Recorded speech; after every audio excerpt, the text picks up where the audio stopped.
Next is magnetic field as a centre of circular coil carrying current. अब हमने पहले क्या देखी थी, हमारी स्ट्रेट वायर देखी थी। अब हमारी वायर क्या है, ठीक है, सर्कुलर है और उसके सेंटर पे हमें अब कहाँ फाइंड आउट करना है, सेंटर पे, किसी एक सेंटर पॉइंट पे। यहाँ पे सेंटर पॉइंट हमने क्या ले लिया, ओ ले लिया, ठीक है। इस सेंटर पॉइंट पे हमें क्या करना है, मैग्नेटिक फील्ड फाइंड आउट करनी है। तो उसके लिए सबसे पहले हमने क्या ली, सर्कुलर ली, ठीक है। ये हमने ऐसे इसलिए इसको शो किया ताकि हमें पता चले कि करंट आई यहाँ से जा रहा है, अंदर एंटर कर रहा है और वापस बाहर कहाँ से निकल रहा है, इस पॉइंट से बाहर निकल रहा है, ठीक है। ये हमने एक करंट कैरिंग कंडक्टर ले लिया यहाँ से, ये सेंटर पे हमें यहाँ फाइंड आउट करना है, ठीक है। और हम अब ये पूरी की पूरी वायर है, बायोट-सैवर्ट लॉ क्या कहता है कि एक पार्ट लेंगे हम इसका, ठीक है। हमने ये पार्ट कहाँ पे ले लिया, यहाँ पे ले लिया, चाहे यहाँ पे ले लो चाहे यहाँ पे ले लो, ठीक है। आपको पता है कि सेंटर से जब टेंजेंट होता है आपका, इस सर्कल पे आप कोई भी टेंजेंट ड्रॉ करोगे तो सेंटर से हमेशा वो कितना होगा, 90 डिग्री होगा। आप इस पॉइंट को कहीं भी ड्रॉ कर लो, वो हमेशा क्या होगा, 90 डिग्री होगा, ठीक है। उसने कन्वीनियंट के लिए हमने कहाँ ले लिया, सपोज करो हमने ये DL वेक्टर यहाँ पे ले लिया। आपको पता है कि DL इस स्ट्रेट लाइन से इसका जो R और DL के बीच में अब एंगल कितना बनेगा, 90 बनेगा। पहले हम क्या लिखते थे, थीटा लिखते थे, अब हमें पता है इस केस में एंगल कितना है, 90 डिग्री है, ठीक है। Biot Savart law, μ0/4πI DL cross R by R cube, ये वेक्टर फॉर्म में हो गया, ठीक है।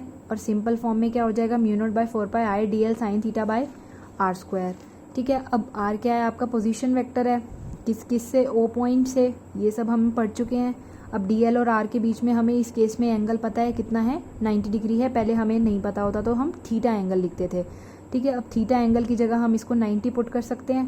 अगर 90 पुट करेंगे तो साइन थीटा 1 होता है, तो यहाँ से dB की वैल्यू क्या हो जाएगी, μ0/4πI DL bye R square, ठीक है। अब जैसे हमने पहले केसेस में किया, अब ये तो क्या था, एक छोटे पार्ट के लिए था, ठीक है, DL पार्ट के लिए था। बट अब अगर हमें पूरा वायर की लेंथ के लिए चाहिए तो हम क्या कर देंगे, उसको इंटीग्रेट कर देंगे, ठीक है। इसको इंटीग्रेट कर देंगे dB को, तो ये हमें क्या देगा, B की वैल्यू देगा, μ0/4πI DL bye R square रह गया यहाँ से, ठीक है। तो इसको किसके रिस्पेक्ट में कर रहे हैं, DL के रिस्पेक्ट में कर रहे हैं ना, मतलब लेंथ के विद रिस्पेक्ट में हम इसको देखेंगे। बाकी सारी टर्म्स तो हमारी क्या है, फिक्स्ड है, क्योंकि R हमेशा फिक्स्ड रहेगा।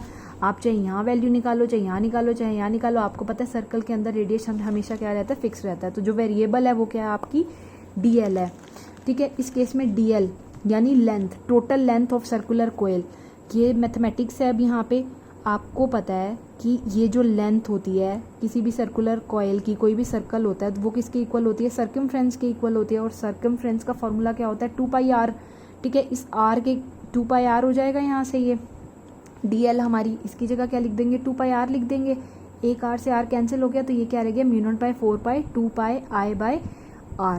हमारे इस केस में हमारी जो B की वैल्यू आ गई वो क्या होगी, μ0/4π 2πI बाय R।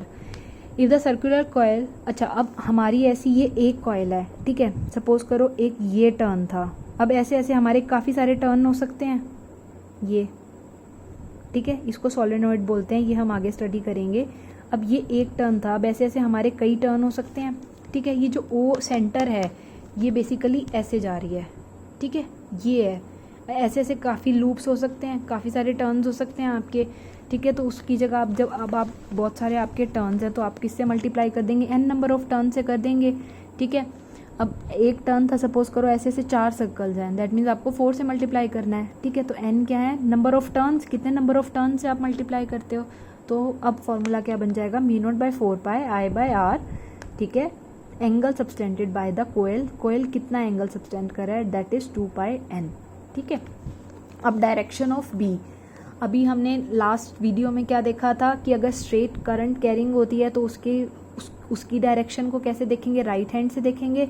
अगर हमारे कॉयल होगी, कौन सी उसमें होगी, सर्कुलर कॉयल होगी, तो किससे देखेंगे, स्क्रू रूल से देखेंगे। कैसे देखेंगे, अब इस केस में करंट क्या है, क्लॉकवाइज है, क्लॉकवाइज घुमा रहे हैं, दैट मीन्स अब वो आपका अंदर आ रहा है कि बाहर जा रहा है, आपका अंदर जा रहा है, स्क्रू टाइट हो रहा है, that means inwards. Anti clockwise है तो डायरेक्शन क्या हो जाएगी आपकी, आउटवर्ड्स हो जाएगी, ठीक है। और हमने एक पॉइंट और देखा था कि आपकी ये सर्कुलर कॉयल है, ठीक है। तो साइड पे तो आपके क्या बनेंगे, मैग्नेटिक फील्ड, ये मैंने आपको बताया था। साइड पे तो क्या बनती है, मैग्नेटिक फील्ड ऐसे ही जाती हैं, बट वो इतनी ज़्यादा खुली हो जाती हैं कि जब वो सेंटर पे आ जाती है तो हमें क्या लगता है कि वो एक स्ट्रेट लाइन है, ठीक है। बेसिकली ये आती कैसे है, ये आपकी सर्कुलर लूप है, ये सेंटर में आपकी मैग्नेटिक फील्ड आ रही है, ये आके ऐसे सर्कुलर जाएगी, वो इतना बड़ा सर्कल बन जाता है कि आपको लगता है कि वो एक स्ट्रेट लाइन ही पास कर रही है।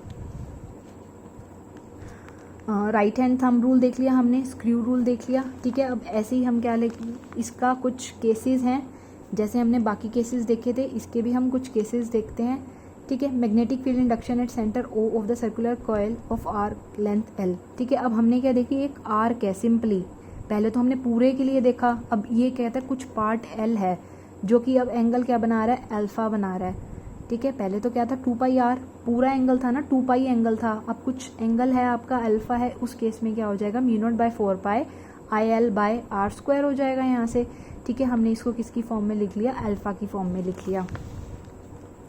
ओके, अब मैग्नेटिक फील्ड इंडक्शन किस पे निकालनी है, हमें ओ पॉइंट में निकालनी है। 2 कॉन्सेंट्रिक कोइल्स हैं, मतलब सेंटर सेम है, ऐसे हैं ये, ठीक है। 3D डायग्राम में ये ऐसे शो होंगी आपको।